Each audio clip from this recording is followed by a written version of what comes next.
Assalamualaikum warahmatullahi wabarakatuh. Salam sejahtera. Saya daripada kumpulan Kodzi akan membentangkan hasil kerja kami bagi pertandingan inovasi matematik dan perintis antarabangsa. Ahli kumpulan, saya Nur Isyirah Rafiah binti Muhammad Afif Ridwan, Muhammad Jahar Rasbut Muhammad Afif Ridwan, Hadirah Muhammad Kalis, Tanisha anak perempuan, Wadi Balakan dan penasihat Nur Hazini Hamzah. Saya Hadirah Muhammad Kalis akan membentangkan tentang bab 1, singkatan 1 iaitu nombor nisbah. Untuk subtopik yang pertama, integer. Dan yang kedua pula, operasi asas aritmetik yang melibatkan integer. Integer terdiri daripada nombor bulat positif dan nombor bulat negatif termasuk sifar. Nombor bulat dengan tanda positif dinamakan integer positif. Nombor bulat dengan tanda negatif dinamakan integer negatif. Nombor sifar bukan integer negatif atau positif. Pecahan dan nombor perpuluhan bukan nombor integer. Contoh-contoh nombor integer seperti nombor negatif, nombor positif, nombor sifar juga nombor integer tetapi bukan negatif atau positif. Dan ini contoh-contoh nombor bukan integer seperti perpuluhan dan juga pecahan. Bagi subtopik kedua iaitu operasi asas aritmetik yang melibatkan integer. Contoh yang pertama, soalan pertama, negatif 10 tambah 110. Negatif 10 adalah nombor yang rugi manakala 110 adalah nombor yang untung dan lebih banyak dari rugi. Jadi jawapannya mestilah untung.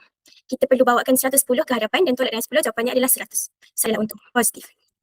Okey, sebelum itu saya akan terangkan formula yang dipaparkan adalah peraturan yang perlu digunakan semasa menjawab operasi penambahan dan penolakan. Bagi soalan kedua, 9 tolak dengan negatif 8. Seperti yang kita nampak, negatif bertemu negatif, jawapannya mestilah positif. Jadi, 9 campur dengan 8 bersama dengan 17. Contoh yang ketiga, 27 tambah negatif 40. Positif bertemu dengan negatif, jawapannya mesti negatif. Jadi, 27 tolak dengan 40. 27 adalah nombor yang untung, manakala 40 adalah nombor yang rugi. Positif bertemu dengan negatif, jawapannya adalah negatif dan jawapan mesti rugi. Jawapannya adalah negatif 13. Saya Muhammad Ajak Haras. Hari ini saya akan menerangkan cara bermain kuis interaktif kami.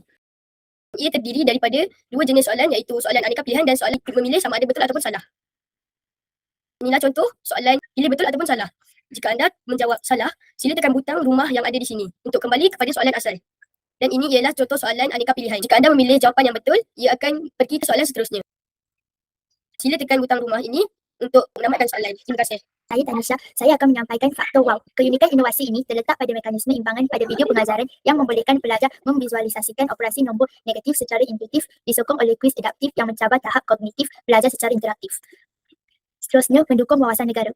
Trend Mega Pendidikan, Bidang Keutamaan Bitara, Digital dan ICT, Kluster Pendidikan, Pendidikan dan Masyarakat Madani Celik Ilmu, Matlamat Pembangunan Mampan SDGs, SDG 4 Pendidikan Berkualiti, 17 Big Boss Bidang Tujahan Ekonomi, Industri HDHP berasaskan teknologi dan digital, Rangka Kerja 10 Sains, Teknologi, Inovasi dan Ekonomi Malaysia MUSTIE, Pemacu Sosioekonomi Pendidikan, Komponen ESG Sosial.